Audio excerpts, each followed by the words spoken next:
கேரள திரையுலகில் ஒரு பெரிய பூகம்பம் வெடித்து பிரளயம் உண்டாகியுள்ள நேரத்தில் தமிழ் சினிமா உலகம் எப்படி என்று கேட்டதற்கு வெள்ளித்திரை மற்றும் சின்னத்திரை நடிகை ரேகா நாயர் மனம் திறந்து கூறிய வார்த்தைகள்தான் இவை.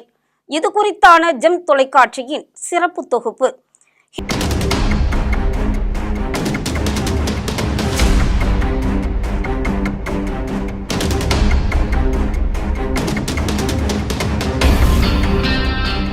ஹேமா கமிட்டி அப்படின்னு கேரள திரையுலகில் நடிகைகளுக்கு இழைக்கப்படும் பாலியல் குற்றங்கள் குறித்து சர்ச்சை எழுந்து ஒட்டுமொத்த நடிகர் சங்கமே ராஜினாமா செய்து அதிர்ச்சி தந்த நேரத்தில் தமிழ் சினிமாவில் மட்டும் என்ன வாழுது? அதே பாலியல் சுரண்டல் தான். படுத்தாதான் வாய்ப்பு. இது எழுதப்படாத சட்டம். இதுதான் சத்தியம். அப்பத்தான் சாத்தியம் அப்படின்னு போல்டா பேசும் நம்ம ரேகா நாயர் புட்டு வைத்துள்ளார். அவர் கூறிய பேட்டியில், அனைத்து மொழி சினிமாவிலும் பாலியல் அத்துமீறல் உள்ளது. தமிழ் சினிமாவில் மட்டும் லட்சக்கணக்கில் உள்ளது.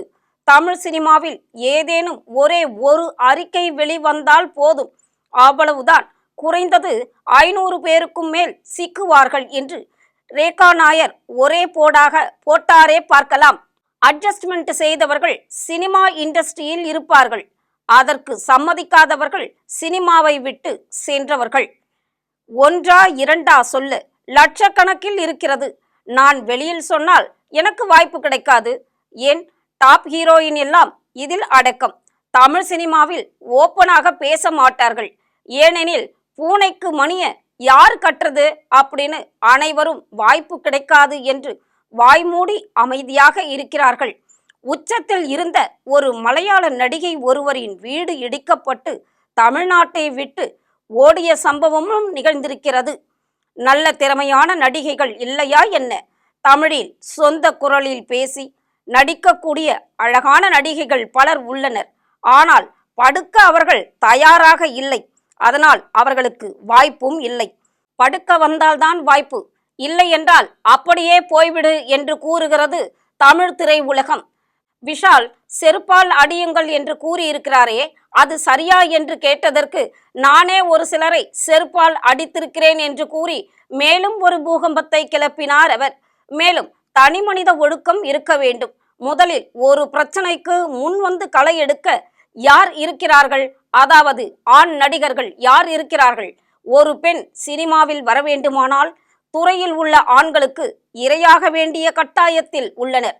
ஒரு முறை நான் ஒரு ரியாலிட்டி ஷோவுக்கு சென்று வந்தபோது என்னுடன் வந்த துணை நடிகைகளை சிலர் வலுக்கட்டாயமாக அழைத்து சென்றதை நான் கண்கூடாக பார்த்தேன் என்று கூறி வேதனைப்பட்டார்.